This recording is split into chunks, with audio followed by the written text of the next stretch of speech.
Greetings, everybody. Welcome to another entry of my director's diary. And this, once again, I should say, once again, is week 4, day 3.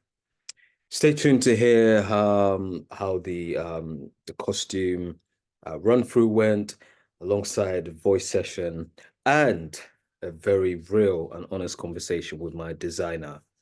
So we had a very, very interesting day today.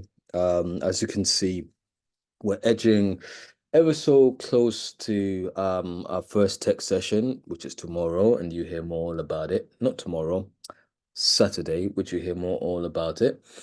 Um, and which means that things are starting to come together. We're including kind of sound elements, courtesy of the sound designer, as well as props. It's a very kind of technical show that requires a very smooth kind of transitions. And I love transitions. Transitions are very important. You may have heard me talk about this.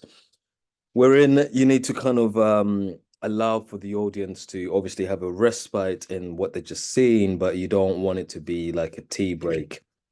And you want it to be fluid and smooth.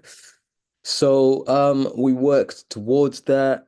And but before then we had a voice and dialect session, and this time again, I'd spoken to my voice and dialect coach around kind of more textual kind of muscularity and diction with the actors, capacity for one actor, some dialect things with the other, and kind of one who was going to have to do something technical that they needed work on. So making sure that the night before, either as a message, an email, or a phone call, you speak to the creative that's coming in, whether it's a movement person, voice, intimacy, so they know what to expect. You want to be able to also remind them that you're coming in tomorrow, where they need to be, and that kind of thing.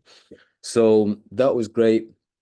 It came, it all worked together, but I also let them know, which is also important, that their session is interspliced with their costume fittings as well as a production meeting. So they're not surprised if people getting plucked out of their session. So we started the day with a production meeting, and but before then, the night before, I was told that the set actually was different to how an element of the set was different to how I imagined it, and I sent an email kind of hoping that it can be amended because I'd blocked certain sections with that in mind.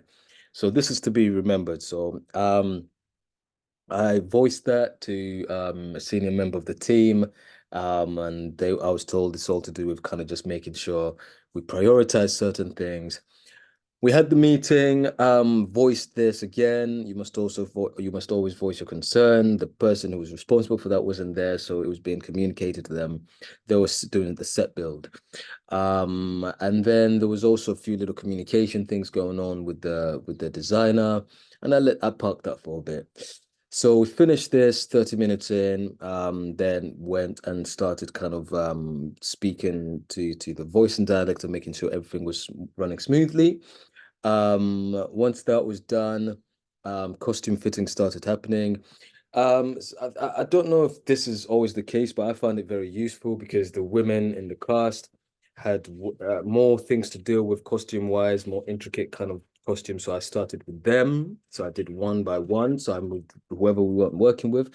They did the costume fitting. Um, Having a conversation with the costume supervisor and your designer is very important. So make sure you're present and you see what they're presenting. They take pictures and you ask the actors questions. You ask them, how do you feel about your costume?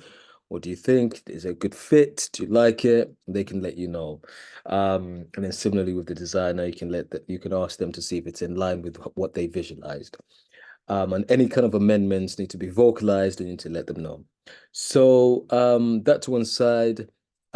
We then were preparing towards a run later on. But before then, I needed to have a conversation with my designer because I'd heard so many kind of uh communication problems from other members of the team.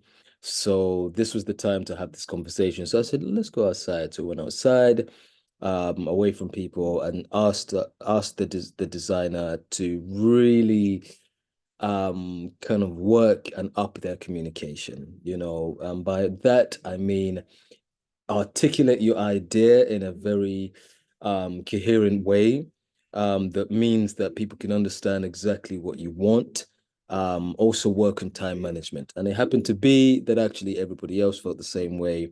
And on my way to theatre to check out the space, I suggested, I spoke to another creative member who, without them knowing, had voiced that concern. So I let them know and assuage their fears that I'd spoken to them, to the designer, and also I will continue to speak to them as well. So it's a learning curve because, on one hand, you don't want to kind of pile on someone. People are young and growing up and developing, and this is part of development as well. So that's something that I had to kind of negotiate and navigate. I also happened to be that we were looking for something. So on my way there, I bumped into, I saw something that was on a skip on phone, and we were very resourceful. So I took a picture, said, hey, there's something here that we can utilize for our set, which was great. So that was very serendipitous. Went back and utilized the hour before the run to run through some transitions. Again, always remain calm. Try not to stress. Even when people around you are stressing, the actors are unsure about if something's gonna work, they're uncertain. Just really just stay calm and go, okay, let me think about that. Let me think about that. Okay, let me have, yeah, no, we're gonna really just stay breathing and be the calmest person in the room. If you can be the calmest person in the room, then everybody else will remain calm. If they see the director panicking, so I'll catch myself going, actually, let me breathe. Let me listen to what they're saying. And let me just remain respectful and be grateful. I mentioned about gratitude. So thank you for putting this together. I really appreciate that. And even when I was kind of speaking to the designer, at the end of the day, I also pointed out the great things that they've done. So they don't feel as if they've been told off and they don't feel as if they're not being appreciated. So that's really a lesson on how to kind of people manage, because as you're a leader, as a director, and if you're going to work on bigger projects, you have to be ready for this. So that's what I would say. We had a great run as well with the costume and implementing sound, which is amazing. Tomorrow lunchtime, we've got a paper tech that we're going to squeeze in. And paper tech is when you just go through with your sound design and lighting person just to kind of anticipate certain kind of cues. So you're on the same page, quite literally.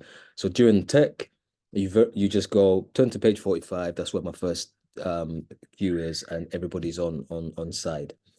So stay tuned for tomorrow. We've got a final rehearsal session in the rehearsal room. I look forward to it. I look forward to letting you know how it turned out. So remember, direct, play, repeat. I'll see you soon.